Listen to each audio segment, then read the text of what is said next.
Sound Cartel. What does it really take to build a successful business? And could your marketing budget be working against you? First up in this week's episode, entrepreneur Dorry Kordahi shares his journey from humble beginnings to launching DKM Blue in his parents' garage, and more recently growing Swanky Socks into a global brand. Dorry unpacks the mindset behind sustainable growth, the value of hard work, and why entrepreneurs must be mentally prepared for failure. Then, ReferUs CEO Justin Herald explains why digital marketing can become a money pit for many small businesses, and why mastering customer experience, margins and referrals may be far more powerful than chasing clicks and metrics. From Sound Cartel, I'm Grace Jennings-Edquist, and this is Business Essentials.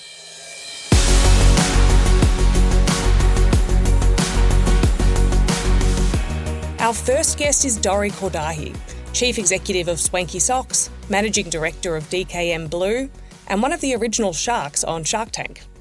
A highly accomplished entrepreneur and business leader, Dorry is known for his relentless drive, sharp commercial instincts, and ability to turn bold ideas into thriving businesses. In this conversation, Dorry shares the lessons, mindset, and practical principles that have shaped his career and entrepreneurial success. To kick off our interview, I asked Dorry whether he was always pretty entrepreneurial or whether he became entrepreneurial over time. That's a good question because I do get asked that a fair bit by people. I think I've always had that sort of entrepreneurial drive in me. When I was young, I've always loved selling. And I think, what does the word entrepreneur mean? It's someone that's taking chances and taking risks in what they do. And something I've always been adverse to is really putting myself out in the deep end and trying to learn how to swim at a young age. So I've always loved selling. I've always loved pushing myself out there. I've always loved business. I think the word entrepreneur has really come to fruition over the last probably 10 to 15 years. Prior to that, you're just a business guy trying to build a business and trying to make a living for himself. So for me, I think it's just been part of my DNA from the get-go. Dorry, you launched your own promotional merchandise business, DKM Blue, from your parents' garage more than 2 decades ago. What early lessons about business did you learn from starting and scaling DKM Blue? Look, it's hard work.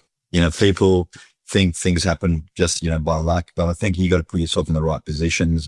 I've always focused on building something that's going to be sustainable. I was fortunate enough that I spent a few years working in my family business in the rag trade.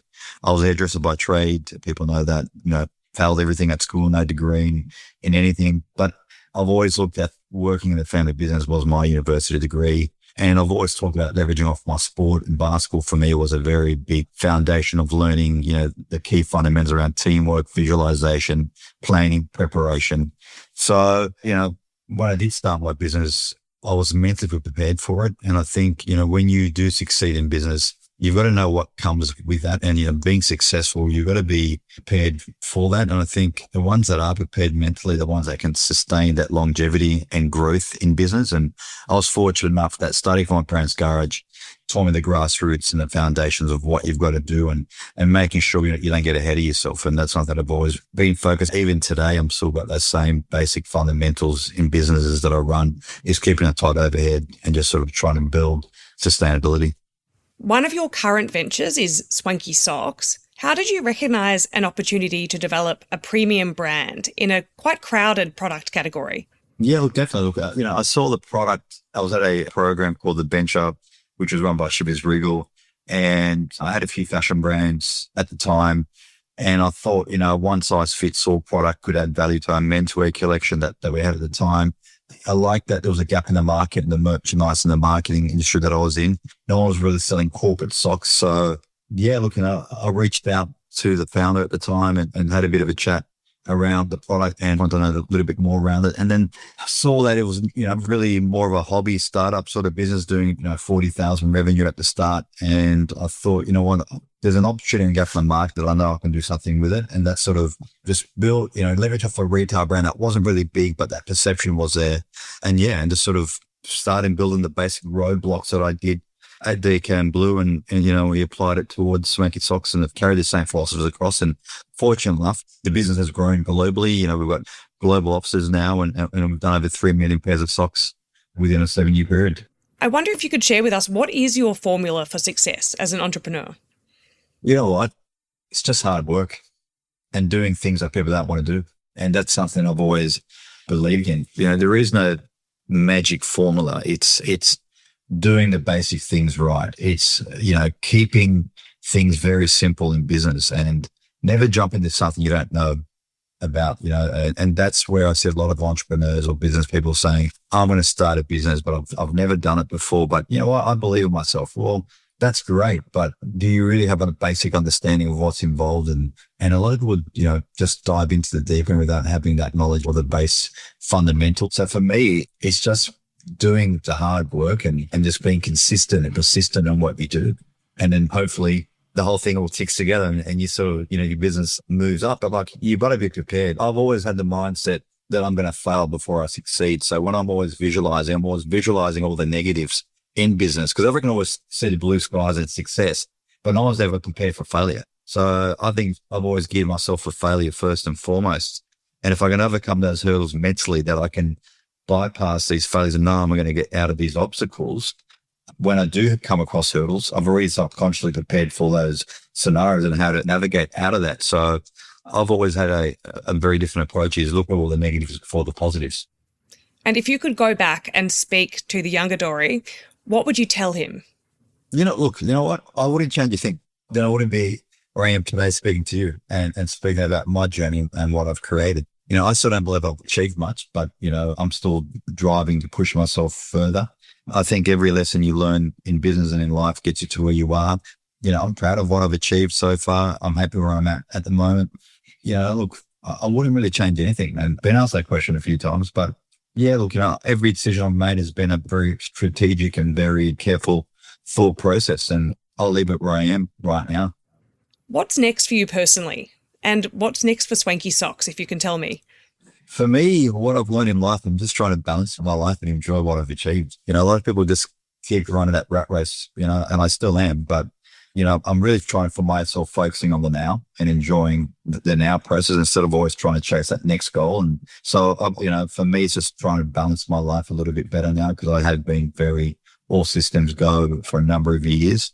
Swanky Socks, I think there's still a lot of progress with what we can do with Swanky. There's a lot of growth, international growth, really expanding in the UK market. My goal now is to really drive the retail segment of the product. We started off as a retail brand, which wasn't really doing much at all. But now, we've done a great collaboration with Douglas Costa, World Cup Brazilian soccer player.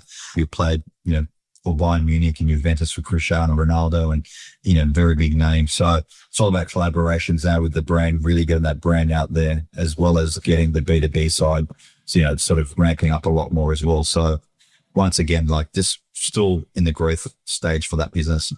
That was Dorry Kordahi, CEO of Swanky Socks. If you're building a business, your reputation is everything. And a podcast can help build trust at scale and turn your expertise into authority. Sound Cartel's new Thought Leader package is designed for business owners who want impact without the overwhelm. So we handle the strategy, production and launch, while you can stay focused on what you do best. You can book your free 20-minute strategy call at soundcartel.com.au.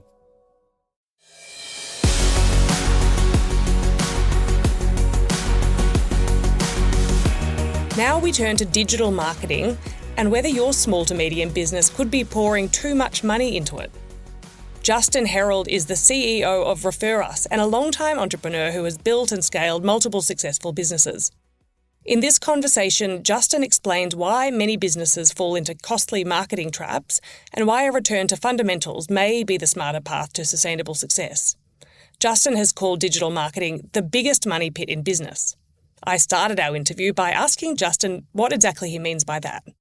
There seems to be this theory at the moment, or a push by a lot of more so digital media companies, to the businesses need to go on and be online and all that sort of stuff, which is fine if that's just part of what you need to do. It's not all you need to do. And I think people fall into the mistake of thinking if they go and advertise on any digital platform, it's going to make them a lot of money. It may, and probably won't, but it may. The reality is if you're not making money offline, if you've got an offline business as well, then you're not going to make that much more money online as that part of the process. What people have got to do in business, they've got to get back to basics. So if you're not looking after your customers and they're not actually out there talking about you, raving about you and sending you more business as a natural flow, then anything you spend money on is just going to be a bit of a side hustle as that part of it. I was wondering if you could tell me what factors are playing into the current digital marketing landscape at the moment. For example, AI, changing algorithms, or whatever you think. Look, I've got my own theory. I might be a bit of a dinosaur on this one, but, I think the businesses put too much faith and trust into AI creating the success in their business. AI should be a tool, not the only tool that you've got. So when it comes to, I've got clients in my other business that use AI all the time to create their ads and create everything. Problem with that, most of the time would normally miss their voice. And so your customers are craving connection, your clients are craving connection. You can't manufacture that. No matter how many people tell me you can't manufacture it. And people buy off people they like. I don't buy off a machine I like, I buy off people I like. And so we've got to make sure we put that human aspect back into our business. And if you're going to use AI, if you're going to use any sort of marketing, that's got to portray who you are as a business owner and who you are as a business and the culture that your business has. And you can't manufacture culture. Let's talk about vanity metrics, which are numbers that can look impressive but don't truly reflect the health of a business. What metrics should business owners be measuring instead of vanity metrics if they really want growth? Well, one of the biggest mistakes a lot of people in business make is they rely on statistics that they either read or see. Now, my current theory is 67.78% of statistics are made up. And so that being the case in business, what I think you should do, and I've been in business for 32 years now, and I started my first business with $1.25 in the bank. So I fell into business. And so for me, I had to learn it myself. Now, common sense is the most important factor that you can have as a business owner. And so part of that is you've got to do it your way. And it's my business, my rules, and it's whoever's listening, it's your business, your rules. So relying on statistics that you read on some random website or theories that you get out there and go, well, that's going to apply to my business. And accountants do this a lot, accountants, where they'll go, well, your industry states that you should be doing this or this as your turnover. Says who? Like, we can't fall into that. And I think a lot of people will limit their growth by following some figures and statistics and stuff that they hear instead of just running your own race. Justin, you've built one of your businesses, Attitude Inc., into a brand that you sold for $37 million. What fundamentals did you focus on in growing Attitude Inc. that most businesses are neglecting today? Oh, look, I've always relied on and still do. I know I've got a lot of businesses now. I've got 12 of them. I rely on common sense and I rely on the basics. All of my staff have always followed the principle of we just do the basics and we do the basics well. And it's like building a house. If your foundation's right, then you can build a fairly good house and you can build a strong house. If it's not right, and I'm finding this a lot now with a lot of business owners that I mentor that start with me, they've got like an upside down pyramid. Yeah, it's growing, but there's nothing really holding it all together on the ground. So the basics are stuff like making sure your staff are trained, making sure that your pricing's correct, making sure that you've got really good margins that you can actually handle the growth, making sure that your suppliers are actually not taking you around the bend and not giving you anything in return, making sure that you look after your customers, making sure your customers come back, and making sure you've got a very good referral or a program where people can actually rave about you and you can grow your business word of mouth. Well, that all sounds pretty terrific. I wanted to ask, if an Australian small to medium business cancelled their digital marketing agency budget tomorrow, where should they redirect that budget to generate real leads and sustainable growth in 2026? What should they focus on? Do exactly what I do. I don't have any digital marketing whatsoever in any of my businesses. The reality is my business is over 30 years. My first business, as I told you, I started with $1.25. I had no money for marketing. And I actually started, luckily for me, and I do say it's lucky because unfortunately the internet exists now. Why I say it's unfortunate, people rely on that too much and that's the saviour of mankind. We didn't have that back in those days, the olden days, as my kids would call them. So we had to actually do this weird thing where we connected with our customers and connected with our clients and had that true relationship. And because of that, they ended up liking the bloke that owned the business. They liked the staff that worked for the bloke that owned the business. And because of that, they then talked about the business. And that is happening today. The reality is people are not capitalising on that word of mouth. They see it as a flippant, oh yeah, people are talking about me type stuff. Now, that's the way we grow all of our businesses. I've got a theory in all of them, in my businesses, and it's a saying that my staff are sick and tired of, and that is we go after our customer's customer. That is how we have done business for 30 years. And by that I mean I've got to do such a good job, or anyone working for me has got to do such a good job and leave an imprint with someone. And the big kicker here is regardless of whether they buy or not. I'm not worried if people spend money with me. I'm worried if we give them or do not give them a good experience. If they don't buy from me and they've had a good experience, they will come back at some point in time. And so all we've got to do is leave a good imprint.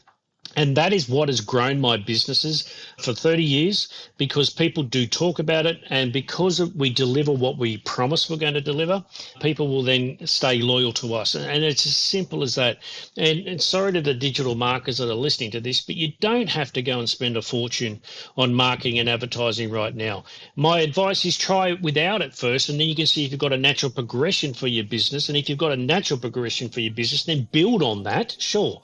But if there's no natural progression, no matter how much money you throw at it with ads, you still don't have a natural progression. So it sort of doesn't make any sense to me. That was Justin Herald, CEO of ReferUs.